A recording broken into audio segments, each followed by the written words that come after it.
City of Drowned Souls by Lloyd. Read by Laurence Bouvard. For SAGA Egmont. To the memory of my brother Dave.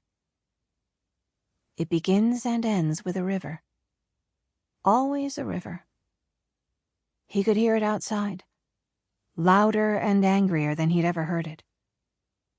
He pulled on the iron ring until the metal clasp around his right wrist cut too far into his skin, and his blood began to drip onto the cold stone floor. His left hand hadn't been tethered, so that he could eat and drink from the bottles of water and bags of food that his captor brought down to him. He tried once more to pick at the metal tie on his right wrist with his left hand, but his nails broke, and he only drove the band further into his own skin until it became too painful, and he had to give up. He leaned his head back against the rough-hewn stone of the ancient cellar wall and cried. He thought of his mother. Always his mother. And her disappointment. He could feel cold on the back of his head, different from usual. He leaned forward and twisted around, but it was too dark to see. He ran the fingers of his left hand down the stone. They were damp. He tasted it in case it was his blood, but it was water. Feeling a rising panic that was never far away, he placed the flat of his hand along the wall as far as he could go. There were places where water was running down over the surface. He called out. Above him, he heard the tugging of the door in its frame. It opened, and a weak light filtered into the room. He waited for the ladder, but it didn't appear. In the gloom, he could see the 4 stone steps that rose from the floor and abruptly ended, the rest of the flight to the door having crumbled away years ago.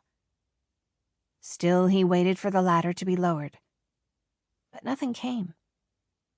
Silhouetted against the pale glow, his captor stood and stared down at him. "There's water coming in!" He shouted up. Without a word, the figure closed the door, and the cellar was plunged into a blacker darkness than before.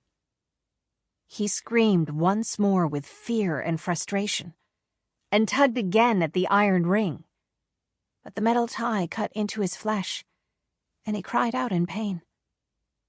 With his left hand, he pulled back and forth at the ring set into the wall, but it was solid.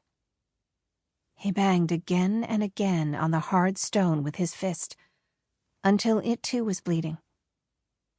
Touching the wall, he had no idea if it was his blood or the water seeping in that he could feel.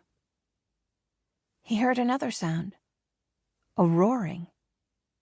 The river was growing in anger and coming nearer. Underneath it came a new noise, a sucking. He sat still to listen. His legs were wet. Jumping up to his feet and having to crouch because of his wrist shackled to the wall, he felt the ground beneath him with his fingertips. Water was coming in, bubbling up through the cracks in the stone slabs.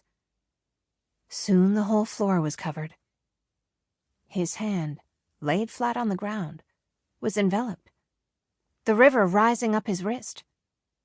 He screamed and the door opened. Again the figure stood in the gap and stared down. "Why are you doing this?" He could hear the panic in his own voice. "I have no choice." Monday. Chapter 1. How does that make you feel? Elisenda picked the 3rd imagined piece of lint off her jeans in the last 10 minutes and studied the woman seated in the earnest, straight-back chair opposite her. Elisenda herself was half lying on a modern recliner, which made her feel mildly discomforted, the static in the seat fabric clinging to the back of her shirt, tugging it out of her waistband. She felt a sheen of sweat in the small of her back, soaking through the thin cotton.